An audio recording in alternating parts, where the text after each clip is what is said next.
श्री कृष्ण कन्हैया लाल की जय। श्री निजानंद स्वामी की, श्री प्राणनाथ प्यारे की। महामत देखे विवेक सो, हक वस्त्र और भूषण, सब अंग शोभा अंग की, जो दिल रुआए रोशन। ज्यों दिल रुआए रोशन। श्री कृष्ण कन्हैया लाल की। 19वां प्रकरण पूर्ण ब्रह्म परमात्मा के यौवन, उनकी पूर्णता, तो उसमें अपार जोश होता है। तो उस जोश का और उसके साथ में उनका मुखारविंद, और मुखारविंद के साथ साथ में बीड़ा, और उस समय के कैसा दिखाई देता है ऐसी छवि, उनका विवरण इस प्रकरण के अंतर्गत दिया गया है। फेर फेर पट खोले हुकुम, निस्वत जान रोहन। कहते हैं कि अक्षरातीत धामधनी का आदेश है ना, वो बार बार पट को खोल देता है। क्यों? ब्रह्मात्माओं को पूर्ण ब्रह्म परमात्मा की अंगना समझ करके उनके हृदय में तो किसी प्रकार का पट नहीं होना चाहिए, ऐसा सोच करके उस पट को हटा देता है। अब ये भी कैसा होता है कि ये पट बार बार आता है, फिर हटाते रहते हैं। तो जैसे हटा करके पूरा हो जाए फिर तो कोई बात नहीं है, किंतु तो बार बार आवरण ढकने के लिए प्रयत्न करता रहता है। हक मुख अंग इश्क के ले देखिए, अरसा अंग तन। जब पट दूर हो जाएगा तो पूर्ण ब्रह्म परमात्मा के मुखारविंद का प्यार, तो इसको लेकर के पूर्ण ब्रह्म परमात्मा के पूरे स्वरूप के दर्शन करो, ऐसा करके कह रहे हैं। हक वर्णन जिमी सुपने, हुकुम है कया नेक सोए। पूर्ण ब्रह्म परमात्मा का वर्णन इस भूमि में किया है तो अक्षरातीत धामधनी के आदेश से ही, फिर भी यहाँ के अनुरूप थोड़ा कहा गया, अब यह ज़्यादा नहीं बताया जा सकता। हक इश्क एक तरंग से, रूह निकस न सके कोई। वैसे देखा जाए तो पूर्ण ब्रह्म परमात्मा के प्रेम का तरंग वो तो चारों तरफ फैले हुए हैं, तो उनमें से एक छोटे से तरंग में भी ये आत्मा वो उसमें वो जाती है ना, डुबकी मारती है, तो तरंग तो इधर से उधर ले जाती है ना। तो इस तरह से आत्मा तो वहीं इधर उधर घूमेगी, उससे बाहर निकल ही नहीं सकती है। जैसे समुद्र में, समुद्र के तरंगों के चपेट में कोई आ जाए तो फिर वो बाहर नहीं निकलता, तो उसी में ही तो गोता खाता रहता है। तो ये आत्मा भी तो उसमें वो झूलती रहती है, उससे मस्त रहती है। कहने का तात्पर्य यह है, थोड़ा सा भी उसको मिले तो उसमें वो मस्त रह जाती है। सुंदर मुख मासुक का और अंग सवे सुंदर। पूर्ण ब्रह्म परमात्मा का मुखारविंद बड़ा सुंदर है, तो इसके साथ साथ उनके अंग प्रत्यंग सभी सुंदर है। सो क्यों छूटे आशिक से जब चुभे हैड़े अंदर। ऐसा स्वरूप पूरे अंग प्रत्यंग जब ब्रह्मात्माओं के हृदय में अंकित हो जाते हैं तो फिर वो उनसे छूटते नहीं हैं। क्यों कहूँ मुख की सलू की। पूर्ण ब्रह्म परमात्मा के मुखमंडल की सुंदरता का क्या वर्णन करें। और क्यों कहूँ सुंदरता, तो सलू की तो और सुंदरता तो ये एक जैसी बातें हैं बनावट के हिसाब से। तो उसमें वो ये सलू की ऐसा कहा, वो भी सुंदरता ही है। उसकी क्या बात बताएं। ए आशिक जाने माशुक की, जिन घट लगे ए घाय। अनुरागिणी आत्मा ही पूर्ण ब्रह्म परमात्मा के स्वरूप को समझ सकती है कि जिनके हृदय में उनके विरह की पीड़ा है, उस वो चोट पहुंची हुई है, वही इस बात को समझ सकती है और वही दर्शन के लिए लालायित होती है, बाकी हर कोई नहीं हो पाता है। मुख चौक सलू की क्यों कहूँ, कछु जाने रूह के नयन। पूर्ण ब्रह्म परमात्मा के मुखमंडल की सुंदरता को कैसे बताएं? तो ब्रह्मात्माएं थोड़ा बहुत जानती है, तो कभी उनके नयनों को जानती है, क्योंकि उनके नेत्रों से कभी कभी उनको इशारे का ख्याल होता है। ये सुख सोई जान ही जाको हक करे स्वामी सैन। तो ब्रह्मात्मा, वही ब्रह्मात्मा इस सुख को समझ सकती है जब पूर्ण ब्रह्म परमात्मा, तो ब्रह्मात्मा देख रही है तो वो देख करके उन आँखों से कुछ इशारे करते हैं, संकेत करते हैं, आँखों से कुछ समझाना चाहते हैं। तो वो ब्रह्मात्मा जो इस बात को समझ सकती है, वही इस रहस्य को जान सकती है। सुख पाइए देखे हरवटी, मुखला लाल अधूर। तो अब मुखमंडल में क्या है? हरवटी ये चिबुक नीचे का भाग है, और फिर ये लांक गहराई है, फिर अधरोष्ट है, फिर ऊपर का ओष्ठ है, अंदर मुखारबिंद, अंदर दंतावली, जिह्वा वगैरह, तो ये सब है, फिर नाक वगैरह। तो ये ना एक एक, तो उसमें क्या है कि बड़े सुंदर है।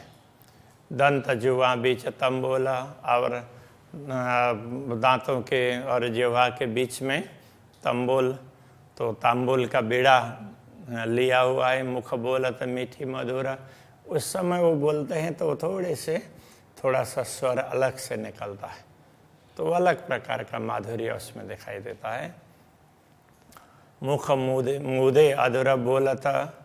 तो मुख को, अब वो तांबुल को पकड़ने के लिए मुख को तो बंद करके फिर बोलते हैं, एक तरफ का ही वो ओठ चलता हो ऐसा लगता है। वाणी प्रेम रसाला। तो वाणी बड़ी प्रेम रस से परिपूर्ण होती है। आशिक को छवि चुभ रही। अनुरागिणी आत्मा के हृदय में तो ये छवि अंकित हो जाती है। जानो हाइडे निश दिन भाल। तो ये छवि अंकित हो जाएगी तो रात दिन उनको ये इसके दर्शन के लिए तो ये बात हृदय में चुभती रहती है, कब दर्शन होंगे दोबारा, कब दर्शन होंगे, वही चाहना बनी रहती है। शहुर कीजिए का अंग रंग, कई तरंग लाल उज्ज्वल। जब पूर्ण ब्रह्म परमात्मा के मुखारविंद को और मुखारविंद में मुखमंडल के दर्शन करते हैं तो उनके अलग अलग अंग, उसमें अब क्या है, कई तरंग लाल उज्ज्वल। तो उज्ज्वल मुखारविंद है और उसमें लालिमा भी है, तो उसकी तरंगें दिखाई देगी। देत गौर सुख सलू की। ये गौर वर्ण को देख करके और उसके सुंदरता को देख करके शोभा क्यों कहूँ बिना मिसल। तो अब उनके लिए तो उदाहरण ही दिया नहीं जा सकता है, तो ऐसी शोभा को क्या बताएं, कैसे बताएं, क्योंकि दूसरा ऐसा कुछ हो तो उदाहरण दिया जा सके ना। तो ये ऐसी सुंदर शोभा है तो उसका उदाहरण भी दिया नहीं जा सकता, तो उसको बताएं कैसे। हक मुख थे बोले वचन। पूर्ण ब्रह्म परमात्मा अपने मुखारविंद से वचन जब बोलते हैं, स्वर मीठा निकलता, मधुर स्वर निकलता है। सो सुनता अरस रूहों को, दिल उपजता का लज्जता। वो बातों को सुन करके ब्रह्मात्माओं को परमधाम का स्वाद प्राप्त होता है। यदि नश्वर शरीर धारण करते हुए भी तो ब्रह्मात्मा इतनी तल्लीन हो सकती हो अक्षरातीत के प्रति और उनकी बातों को सुने तो उसको अपार सुख प्राप्त होगा। परमधाम का जैसा सुख होगा वो दुनिया में ऐसा सुख नहीं मिलेगा। हक स्वर कैसा हो इसी और कैसी हो इसी मुखवान।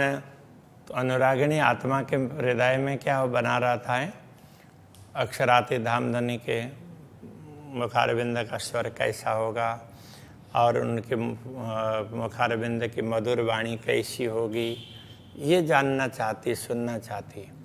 सुख बातें क्यों कहूँ रसना।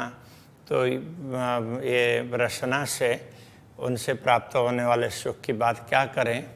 चाहे दिल सुनने सुभाना। तो ये दिल है तो वो पूर्ण ब्रह्म परमात्मा की वाणी को सुनने के लिए हमेशा लालायित रहता है। हक नेक नयन मनोरथ हो तरु सुख अपार। जब पूर्ण ब्रह्म परमात्मा अपने ब्रह्मात्माओं के प्रति दृष्टिपात करते हैं तो जरा सतिरछी दृष्टि करके दृष्टिपात करते हैं, हो तरु सुख अपार, तो उस समय ब्रह्मात्मा को अपार सुख प्राप्त होता है। तो बात कहे सुखा कके सो क्यों कहूँ सुख सुमारा। तो पूर्ण ब्रह्म परमात्मा से प्राप्त होने वाले सुखों की बात तभी कही जा सकती है, सो क्यों कहूँ सुख सुमारा। तो उनका कोई पारावार हो ना, सुमार हो तो ही, उसका कोई पारावार ही नहीं है, इसलिए उसको बताया भी नहीं जा सकता है, ऐसा कहना चाह रहा है। एक रोम रोम हक अंग के सब सुख के अम्बारा। तो पूर्ण ब्रह्म परमात्मा के एक एक रोम, उससे भी सुख ही सुख टपकता है, सुखों का अंबार है, खजाना है पूरा सुखों का, जिसको उसको क्या बोलेंगे, बहुत बड़ी राशि है सुख की। तो सुख स्वरूप नख शिकल हों, तो ऐसे सुख स्वरूप पूर्ण ब्रह्म परमात्मा का नख से लेकर के शिखा पर्यंत सारे अंगों का उसमें विचार करना हो तो रूहें कहा करे दिल विचार। तो ये ब्रह्मात्मा अपने दिल में क्या विचार कर पाएगी, पूरा तो विचार भी नहीं हो सकता है। तो जिसको देखा और उसी में मस्त हो जाते हैं। ज्यों रोम स्वप्न के अंग को त्यों रोम न अरस अंग पर। तो जैसे स्वप्न का शरीर है उनमें रोम होता है, तो परमधाम के शरीर में ऐसे रोम नहीं होते हैं। सब अंग इसक वास्ते रोम रोम कहे यों कर। तो उसमें पूरे अंग में प्रेम भरा हुआ होता है, ये समझाने के लिए रोम रोम की बात कही गई है। वास्तव में ऐसे रोम नहीं होते हैं, तो उसके लिए कहना पड़ेगा कोष कोष में ऐसा, वो भी कोष भी ऐसे अलग अलग नहीं होंगे, लेकिन दुनिया के हिसाब से ऐसे बताना पड़ता है। तो पूरे शरीर में प्रेम छाया हुआ है, तो उसके लिए क्या बताया जाए। तो दुनिया में तो यही शब्द है, इसलिए कहते हैं। वैसे परमधाम में वो रोम नहीं होते हैं। अरस पशु या जानवर रोम हो तिना अंग। परमधाम में पशु या पशु पक्षी उनके रोम होते हैं, उनके अंगों में। रोम न रूहों अंग पर रूहों अंग जानो अरस नंग। ब्रह्मात्माओं के अंगों में तो रोम नहीं होते हैं, और उनका अंग तो ऐसा समझना जैसे कोई रत्न हो, रत्न के हो। और आगे कहेंगे रत्न भी वैसे नहीं है, वो तो अलग ही वस्तु है। तो जैसे ये रत्न में कहीं खड्डे उड्डे नहीं होंगे, सारा एक जैसा होता है ना, ऐसे ब्रह्मात्माओं का शरीर इस प्रकार का बड़ा सुंदर होता है। जबेर पैदा जीमी से यूँ अर्श में पैदा न होता। जैसे भूमि में अलग अलग स्थानों में, इस दुनिया में तो अलग अलग स्थानों से रत्न पैदा होते हैं ना, तो ऐसे परमधाम में कहीं से रत्न पैदा होते हो ऐसा नहीं है। वो कहाँ से है, वो श्री राज्य के अंगों से है, ये कहते हैं। एक खूबी हका जहूर की, ये तो सब श्री राज्य के स्वरूप के प्रकाश की खूबी है, विशेषता है। सो लिए खड़ी सदा ज्योत, वो हमेशा उसमें प्रकाश ही होता है, चिन्मय प्रकाश होता है श्री राज्य के स्वरूप में। तो उसकी ही ये विशेषता है, उसी से रत्न वगैरह लगते हैं। या को नंग निमुना ना दीजिए अरस रोहें वायदत। तो परमधाम की आत्माएं वो तो पूर्ण ब्रह्म परमात्मा के अद्वैत स्वरूप है, उनके अंग से भिन्न नहीं है, इसलिए उनके लिए किसी रत्न का उपमा देना भी ठीक नहीं है। तो अब क्यों दिया जा रहा है, इन्हें मिसाल न कोई ला गई, इनके लिए दूसरा कोई उदाहरण लगता ही नहीं है इनके लिए। जाकी हका आदि जात अनश्वत, जिनका जो पूर्ण ब्रह्म परमात्मा के अंग ही हैं, तो उनसे अलग है ही नहीं, इसलिए उनके लिए तो रत्न का उदाहरण देना वो भी ठीक नहीं होता है, उनके लिए ऐसा कोई उदाहरण लगता ही नहीं है। जो देव निमुना अरस का तो रो लगत न कोई बात। यदि परमधाम के किसी किसी भी वस्तु का उदाहरण देते हैं तो भी ब्रह्मात्माओं को उनके लिए ब्रह्मात्माओं के समान वो नहीं हो सकते, क्योंकि ब्रह्मात्माओं के अंग से वो सब है, परम धाम है। रुए अंग हादि अंग का जाता। देखो ब्रह्मात्माएं तो श्री श्यामा जी के अंग स्वरूपा है और श्री श्यामा जी पूर्ण ब्रह्म परमात्मा की अंग स्वरूपा है, तो उनको परमधाम के दूसरे दृश्यों का उदाहरण नहीं दिया जा सकता, उनको तो श्यामा जी और राज्य का ही उदाहरण दिया जा सकता है, तो उधर से संबंधित है। तीर्थ छाड़ने का जो मुशक्कत, अब वो बता दिया कि कैसे समझना चाहिए, तो अब तो उनके स्वरूप की सुंदरता की बात कर रहे हैं। तीर्थ छाड़ने का जो मुखशत सो डार मार डारत मुतलक, तो तिरछी दृष्टि करके श्री राज्य जब मुस्कुराते हैं तो ब्रह्मात्मा तो उनके प्रेम में ओतप्रोत हो जाती है, तो मानो वो घायल हो गई हो, उनको दूसरा कुछ दिखता ही नहीं है, बस उसी में वो मस्त हो जाएंगे। जो कदी सनमुख होए यौं रूह सो, तो क्यों जीवे रुआ आशिक। यदि यही स्वरूप ब्रह्मात्मा को हमेशा दिखने लग जाए सम्मुख में, तो क्यों जीवे रुआ आशिक, तो अनुरागिणी आत्मा तो कैसे वो उसमें जी पाएगी। तो ये दुनिया के लिए कह रहे हैं, तो शरीर कैसे धारण कर पाएगी। ऐसे स्वरूप के दर्शन कर लिया तो परमधाम की आत्मा है वो भी प्रेम में ओतप्रोत हो जाती है, तो फिर ये आत्मा तो कैसे जी पाएगी, उसको तो ये शरीर धारण ही नहीं कर पाएगी, छोड़ करके अपने मूल में जागृत हो जाएगी, ये कहना चाह रहे हैं। आशिक अटके सब अंगों देख देख रूप सलूक, अनुरागिणी आत्मा पूर्ण ब्रह्म परमात्मा के रूप की सुंदरता देख कर करके जिन जिन अंगों को देखती है बस उसी में उनकी दृष्टि स्थिर हो जाती है। फिर अक्षराते धामधनी चाहते हैं, फिर दूसरा अंग दिखाते हैं, बाकी जो देखा उसी में वो मस्त हो जाएंगे। ये नेक अंग के सुख में रुआ हो जाता टूका टूका, किसी एक अंग के छोटे से एक अंग के सुख में ही तो ब्रह्म आत्मा तो उसी में टूक टूक हो जाती है, तो उसी से ओतप्रोत हो जाती है, उसी प्रेम में मस्त हो जाती है। सब अंग देखे रस भरे प्रेम के सुख पूर्ण, सारे अंग ये रस से परिपूर्ण है, पूर्ण ब्रह्म परमात्मा के ऐसे ही दिखते हैं। प्रेम के सुख पूर्ण, वो प्रेम सुख से पूर्ण है, प्रेम ही प्रेम भरा हुआ है।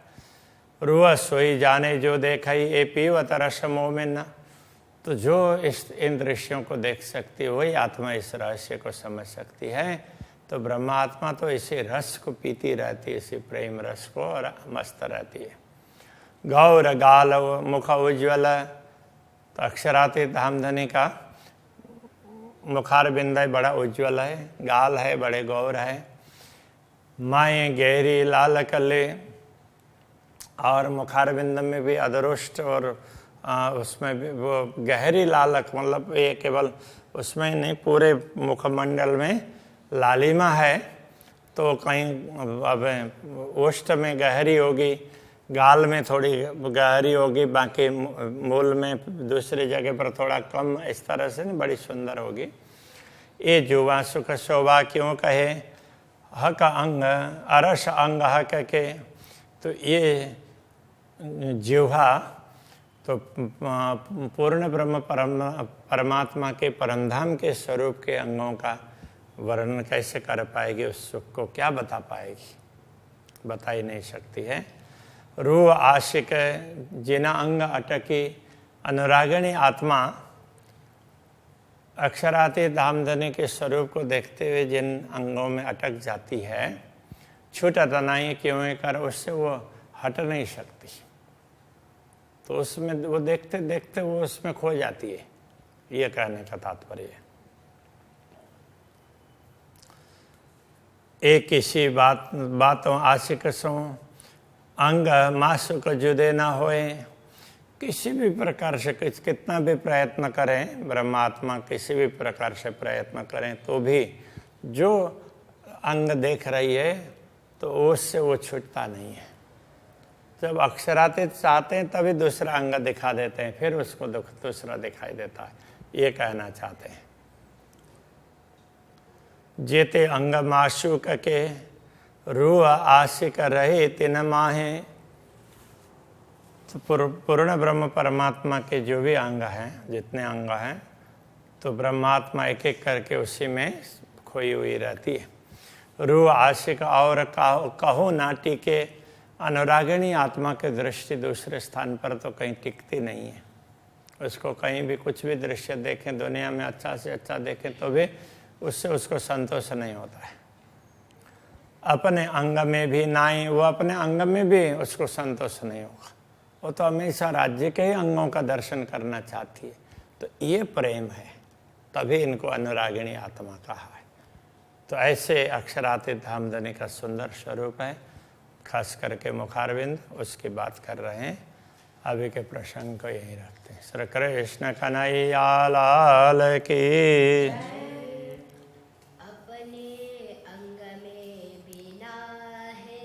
अपने अंग में भी ना है, जीते अंग मासुक के।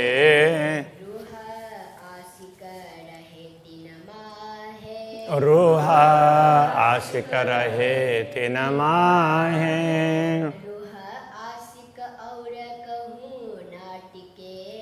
रूह आशिक और कहूँ ना टीके। अपने अंग में भी ना है, अपने अंग में भी ना है।